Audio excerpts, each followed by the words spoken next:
ಮಾನ್ಯ C T Ravi ಅವರೆಲ್ಲ ನಾನು ದಯಮಾಡಿ ಮನವಿ ಮಾಡ್ತೀನಿ, ಕೇಂದ್ರದಲ್ಲಿ ತಮ್ಮದೇ ಸರ್ಕಾರ ಇದೆ, ಆ GST ತೆಗೆದ್ರೆ ಬಡವ್ರು ಸ್ವಲ್ಪ ಅನುಕೂಲ ಆಗ್ತದೆ. 7.5 ಲಕ್ಷ ಕಾಸ್ಟ್ ಏನಕ್ಕೆ ಹೆಚ್ಚಾಗಿದೆ ಅಂದರೆ ಇಲ್ಲ ಮನೆಗಳು ಕಂಪ್ಲೀಟ್ ಆಗಿ ಕಾರಣ ಅಂದರೆ 4.5 ಲಕ್ಷ ಬೆನಿಫಿಷರಿ ಕೊಡಬೇಕು. 4.5 ಲಕ್ಷ ಕೊಡಕ್ಕೆ ಸಾಧ್ಯ ಆಗಲ್ಲ ಕಾರಣಕ್ಕೆ ಮನೆಗಳು ಎಲ್ಲೂ ಕಂಪ್ಲೀಟ್ ಕೇಳ್ಬಿಡ್ತೀನಿ, ನಾನು ಕಂಪ್ಲೀಟ್ ಮಾಡ್ತೀನಿ, ಎಲ್ಲೂ ಕೂಡ ಕಂಪ್ಲೀಟ್ ಮಾಡಲಿಲ್ಲ. ಮನೆಗೆ ಮುಖ್ಯಮಂತ್ರಿಗಳು ಸ್ಲಮ್ ಬೋರ್ಡ್ಗೆ ಅಪ್ರೂವ್ ಮಾಡಿದ್ದಾರೆ, ಕ್ಯಾಬಿನೆಟಲ್ಲಿ ತಂದು ಅಪ್ರೂವ್ ಮಾಡಿದ್ದಾರೆ. ಈಗ ಅಂತ ನಾವು ಮನೆಗಳಿಗೆ ಕೊಡ್ತಾ ಇದ್ದೀವಿ. ಅದೇ ಥರ ರಾಜೀವ್ ಗಾಂಧಿದೂ ಈಗ ಕ್ಯಾಬಿನೆಟ್ಗೆ ಈ ಗುರುವಾರ ಎಲ್ಲ ಬರೋ ಗುರುವಾರ ತಂದು ಅದು ಅಪ್ರೂವ್ ಮಾಡ್ಕೊತೀನಿ. 1 ಲ್ಯಾಕ್ ಹೌಸಿಂಗ್ ಸ್ಕೀಮ್ ಬೆಂಗಳೂರಲ್ಲಿ ಏನು 45,624 ಮನೆಗಳು ಏನು 1 ಲ್ಯಾಕ್ ಹೌಸಿಂಗ್ ಸ್ಕೀಮ್ ಇದೆ.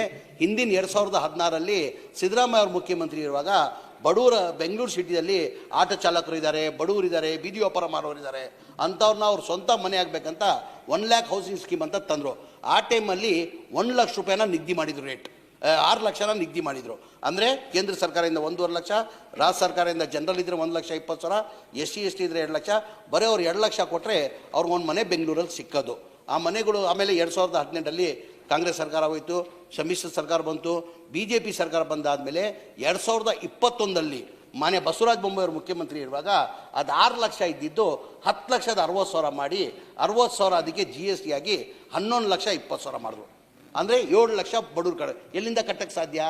ಆ ಕಾರಣಕ್ಕೆ ಹಿನ್ನೆಲೆಯಲ್ಲಿ ಇದೆಲ್ಲ ಮನೆಗಳು ಪೆಂಡಿಂಗ್ ಇರೋದು. ಅದು ಯೋಚನೆ ಮಾಡಿ ಮನೆಯ ಮುಖ್ಯಮಂತ್ರಿ 1 ಲ್ಯಾಕ್ ಹೌಸಿಂಗ್ ಸ್ಕೀಮಲ್ಲಿ ಇದು 5 ಗ್ಯಾರಂಟಿಯಲ್ಲಿ ಇದು 7,400 ಕೋಟಿ ಸ್ಲಮ್ ಬೋರ್ಡ್ಗೂ ಕೊಡ್ತೀನಂದ್ರು. ರಾಜೀವ್ ಗಾಂಧಿ ASP ಸ್ಕೀಮ್ 47,000 ಮನೆಗಳಿಗೆ 2,100 ಕೋಟಿ, ಒಟ್ಟಾಗಿ 9,500 ಕೋಟಿ. ಅದ್ರಲ್ಲಿ 1 ಲ್ಯಾಕ್ ಹೌಸಿಂಗ್ ಸ್ಕೀಮ್ದು ಬಡವ್ರು ಕಷ್ಟ ಆಗ್ತದೆ, ತೊಂದರೆ ಆಗ್ತದೆ ಅಂತ ಹೇಳ್ಬಿಟ್ಟು ಅದನ್ನು ಮಾನ್ಯ ಮುಖ್ಯಮಂತ್ರಿಗಳು ಸರ್ಕಾರದಿಂದ 1 ಲಕ್ಷ ಕೊಡ್ತೀನಿ ಅಂತ ಹೇಳೋರು. ಈಗ ನಾವು ಹಂತ ಕ್ಯಾಟಗರಿ ವೈಸ್ ಮಾಡ್ಕೊಂಡಿದ್ದೀವಿ, ಹಂತ ಕೊಡಬೇಕಂತ ತೀರ್ಮಾನ ಮಾಡಿದ್ದೀವಿ.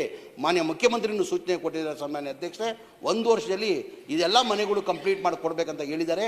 ಆಗ ಕಾರಣಕ್ಕೆ ಈಗ ಹೊಸ ಮನೆಗಳು ಮನೆ ಬಜೆಟಲ್ಲಿ ತಾವು ನೋಡಿರ್ಬೋದು, ಹೊಸ ಮನೆಗೆ ಹೊಸ ಟಾರ್ಗೆಟ್ ಕೊಟ್ಟಿಲ್ಲ. ಕಾರಣ ಅಂದರೆ ಈ ಹಳೆಗಳು ಮನೆಗಳು ಪೆಂಡಿಂಗ್ ಇದೆ, ಅದು ಕಂಪ್ಲೀಟ್ ಮಾಡಬೇಕಾದ್ರೆ ಕನಿಷ್ಠ ನಮ್ಮ ULB ಸ್ಕೀಮ್ ಬಸವ ಅಂಬೇಡ್ಕರ್ ವಾಜಪೇಯಿದಲ್ಲಿ 9.5 ಲಕ್ಷ ಆನ್ಗೋಯಿಂಗ್ ನಡೀತಾ ಇದೆ. ಅದು ಕಂಪ್ಲೀಟ್ ಮಾಡಬೇಕಾದ್ರೆ ಅದಕ್ಕೆ 4 ಲಕ್ಷ ಕೊಟ್ಟಿಬೇಕು.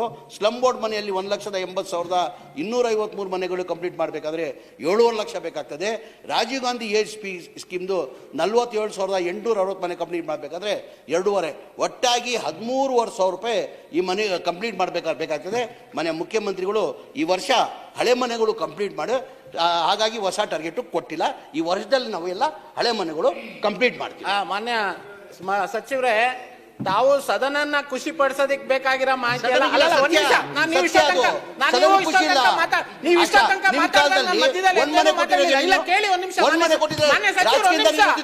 ಪ್ರಶ್ನೆ ನೀವು ಮಾನ್ಯ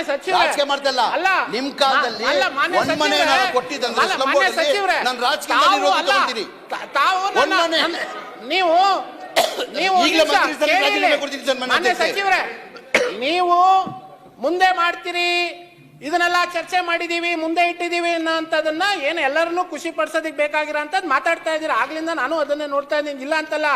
ಮುಖ್ಯಮಂತ್ರಿಗಳು ಸ್ವತಃ ಶಾಸಕರಾಗಿದ್ದಂಥ ಬಾದಾಮಿಯಲ್ಲಿ 2018ರಲ್ಲಿ ಸ್ಯಾಂಕ್ಷನ್ ಆಗಿರೋಂಥ ಮನೆಗಳನ್ನ ಪೂರ್ಣಗೊಳಿಸಿಲ್ಲ, ಕಂಪ್ಲೀಟೆಡ್ 0. 1 ನಿಮಿಷ ಹೇಳ್ತೀನಿ, ನಾನು ಮಾತಾಡೋದ್ಮೇಲೆ ನೀವು ನಿಮಗೆ ನೀವು ಕೆಳಗಡೆ ಇರುವಂತ ಸಮಸ್ಯೆಗೆ ನೋಡ್ತಾನೆ ಇಲ್ಲ. ನೀವಿಲ್ಲೇನು ಸದನದಲ್ಲಿ ಶಾಸಕರುಗಳಿಗೆ ಏನು ಇಲ್ಲೇನು ಸರ್ಕಾರದ ಕಡೆ ಅಂತ ಹೇಳ್ಬೇಕು ಅಷ್ಟು ಸಮಜಾಯಿಸಿ ಕೊಡುವಂತ ಪ್ರಯತ್ನ ಪಡ್ತಿದ್ದೀರಾ. ಯಾಕೆ ಮನೆಗಳು ಕಂಪ್ಲೀಟ್ ಆಗ್ತಾ ಇಲ್ಲ ಅಂತ ನಾನು ಹೇಳ್ತೀನಿ. ಯಾಕಂದ್ರೆ ನಾನು ಗ್ರಾಮ ಪಂಚಾಯತಿಯಿಂದ ಸದಸ್ಯರುಗಳಿಂದ ಗೆದ್ದು ಬಂದಿರೋದು. ಮನೆ ಏನು ನೀವು ಸ್ಯಾಂಕ್ಷನ್ ಮಾಡ್ತೀರಾ ಅಲ್ಲಿಂದಾನೇ ಪ್ರಾರಂಭ ಆಗುತ್ತೆ ಭ್ರಷ್ಟಾಚಾರ. ಅವನಿಗೆ ಬರೋ ಗ್ರಾಂಟ್ ಮೊದಲನೇ ಕಂತಿನಲ್ಲೇನೆ ದುಡ್ಡು ಇಡ್ಕೊಂತಾರೆ. ಇಡ್ಕೊಂಡ ತಕ್ಷಣ ಏನಾಗುತ್ತೆ, ಅವನಿಗೆ ಫೌಂಡೇಶನ್ ಕೊಟ್ಟಿರೋ ಅಂತ ಹಣದಲ್ಲಿ ಅವ್ನ ಫೌಂಡೇಶನ್ ಎಲ್ಲಿಂದ ಕಂಪ್ಲೀಟ್ ಮಾಡ್ತಾನೆ. ನೀವು ಅದನ್ನ ಸರಿ ಮಾಡಿ ಫಸ್ಟ್. ನೀವು ಆಮೇಲೆ ಅದಕ್ಕೆ ಎಷ್ಟು ಬೇಕು ಇಷ್ಟು ಬೇಕು ಹಣ ಅನ್ನೋಂಥದನ್ನ ನೀವು 9 ಲಕ್ಷ ಮನೆ ಬಾಕಿ ಇದೆ ಅಂತ ಹೇಳ್ತೀರಾ. ಇಡೀ ರಾಜ್ಯದಲ್ಲಿ 9 ಲಕ್ಷ ಮನೆ ಬಾಕಿ ಇಟ್ಕೊಂಡು ಎಷ್ಟು ವರ್ಷ ಆಗುತ್ತೆ ನೀವು ಮುಗಿಸೋದಕ್ಕೆ? ಮಾನ್ಯ ಸಚಿವರೇ, ನೀವು ಕೆಳಗಡೆ ಇರೋಂಥದನ್ನ ಸರಿ ಮಾಡಿ. ನೀವು ಇದಕ್ಕೊಂದು ಕಮಿಟಿ ಸೆಟಪ್ ಮಾಡಿ, ಯಾಕೆ ಕಂಪ್ಲೀಟ್ ಆಗಿಲ್ಲ, ಅವ್ರ ಸಮಸ್ಯೆ ಏನು ಅನ್ನೋಂಥದಕ್ಕೆ ಒಂದು ಆ ರೀತಿಯಾದಂಥ ಪ್ರಯತ್ನ ಮಾಡಿ. ನೀವು CT ರವಿ ಅವ್ರಿಗೆ ಹೇಳ್ಬಿಟ್ಟು ಮೇಲ್ಗಡೆ ಹಣ ತರ್ರಿ ಅಂತಲ್ಲ, ಹಣ ಕೊಟ್ಟಿರೋದಕ್ಕೆ 1,29,000 ಪ್ರಧಾನ ಮಂತ್ರಿ ಆವಾಸ್ ಯೋಜನೆ ಕಂಪ್ಲೀಟ್ ಆಗಿರೋದು. ನಿಮ್ದು ಕಂಪ್ಲೀಟ್ ಆಗಿಲ್ಲ, ಸರ್ಕಾರದ ರಾಜ್ಯ ಸರ್ಕಾರದ ಯೋಜನೆ ಕಂಪ್ಲೀಟ್ ಆಗಿಲ್ಲ. ಇಲ್ಲಿ ಒಂದೇ ಒಂದು ಮಾತು ಕೇಳ್ಬಿಡ್ತೀನಿ, ಆಮೇಲೆ ನಾನು KHB ನೀವು ತಾವೇ KHB ತಮ್ಮ ಕೈಯಲ್ಲಿದೆ. 4 ಮನೆ ಕಟ್ಟಿದೀವಿ ಅಂತ ಕೇಳ್ತಾರೆ. 3 ವರ್ಷದಲ್ಲಿ 4 ಮನೆ ಕಟ್ಟಿರೋದು ಯಾವ ದೊಡ್ಡ ಸಾಧನೆ ರೀ? KHB ಬೇಕಾ ಅದಕ್ಕೋಸ್ಕರ? 4 ಪೂರ್ಣಗೊಂಡಿರೋ ಮನೆ. ಕರ್ನಾಟಕ ಹೌಸಿಂಗ್ ಬೋರ್ಡ್ ನೋಡಿದ್ರೆ ಏನೋ ದೊಡ್ಡ ರಾಜ್ಯ ಮಟ್ಟದ ಸಂಸ್ಥೆ, ಪೂರ್ಣಗೊಂಡ್ರೆ ಮನೆ ಎಷ್ಟು? 4.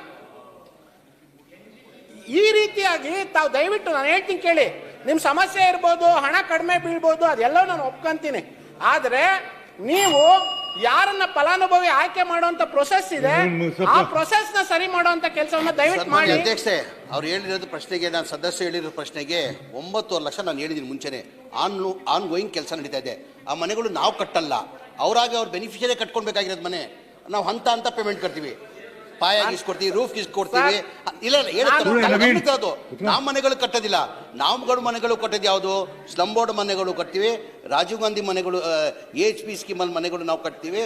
ಇದು ಮನೆಗಳು ಬಸವ, ಅಂಬೇಡ್ಕರ್, ವಾಜಪೇಯಿ, ULB ಸ್ಕೀಮಲ್ಲಿ ತಾವು 9 ಲಕ್ಷ ಅಂತಿರಲ್ಲ, ಅದು ನಾವು ಕಟ್ಟಂಗಿಲ್ಲ ಸರ್. ಅದು ಮನೆಗಳು ಅವರೇ ಬೆನಿಫಿಷಿಯರೇ ಕಟ್ಕೊಳ್ಬೇಕಾಗಿರೋದು. ಹಂತ ಹಂತ ಕಟ್ತೀವಿ. ಈ ವರ್ಷದಲ್ಲಿ ಎಲ್ಲ ಮನೆಗಳು, ಬರೋ ವರ್ಷದಲ್ಲಿ ಎಲ್ಲ ಮನೆಗಳು ಕಂಪ್ಲೀಟ್ ಮಾಡಿ ಕೊಡ್ತೀವಿ ಸರ್. ಮನೆ